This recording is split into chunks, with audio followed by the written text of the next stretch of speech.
U.S. was the only ones. Even the U.K., even ongoing colonizer, ongoing brutal war criminals, the UK abstained from the vote. The US was the only one to vote to veto this ceasefire deal in the UN, or the call for ceasefire, obviously. Here is a bit of a Freudian slip by the US representative at the UN. Take a listen to what she says at the end of this clip. We intend to do this the right way so that we can create the right conditions for a safer, more peaceful future. And we will continue to actively engage in the hard work of direct diplomacy on the ground until we reach a final solution. Perhaps terms you should not use when discussing an ongoing genocide perpetrated by Israel. Final solution, not the words to use. And apparently she was looking at papers. So did she have written on a piece of paper in front of her giant words, final solution, written across it? Wrong words, my friend. Wrong words to use when you're discussing a genocide being perpetrated by Israel. But also within that, she says the ridiculous statement, this is the U.S. vetoing a call for ceasefire. Let's remember, this does not guarantee a ceasefire.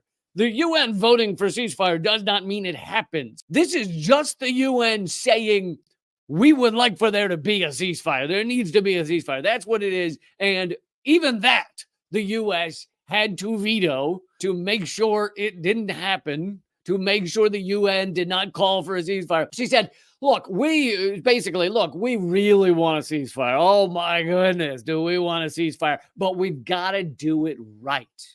We've got to do it the right way. What the are you talking about? You can't call for a ceasefire because it's not perfect as children are being murdered every day? You can't. At 30,000, we've now hit 30,000, and that's not counting those lost under the rubble. So really well over 30,000 people have been murdered by Israel in just 4 months. Over 13,000 children, not including those lost under the rubble. And you aren't calling for a ceasefire or vetoing a ceasefire call because it's not. We got to make sure it's just right to ask them to stop murdering children. Are you out of your goddamn minds? But yeah, I wouldn't, just a little note for the Biden administration and for those working with the Biden administration, such as the UN representatives, they'll call it the final solution. It's a bad idea. It's a bad idea to call it the final solution. Another quick clip of Freudian slips. This one is not new, but I figured as long as we're sharing Freudian slips, we might as well bring these. These are two different high-level Israeli spokespeople, and one of them is the Israeli ambassador. I think the other is a spokesperson. Anyway, enjoy. We are not the victims. Sorry, we are the victims. We are not the aggressor. Sorry. But I can tell you that we are not targeting anyone else in Gaza but civilians. Hamas is cynically, but rather terrorists, of course. We are. So in one of those, he says, we are not the victims. Then he eventually corrects himself and says, never mind, we are the victims. And the other one, which is the spokesperson, Netanyahu's spokesperson, she says, we are only targeting civilians in Gaza.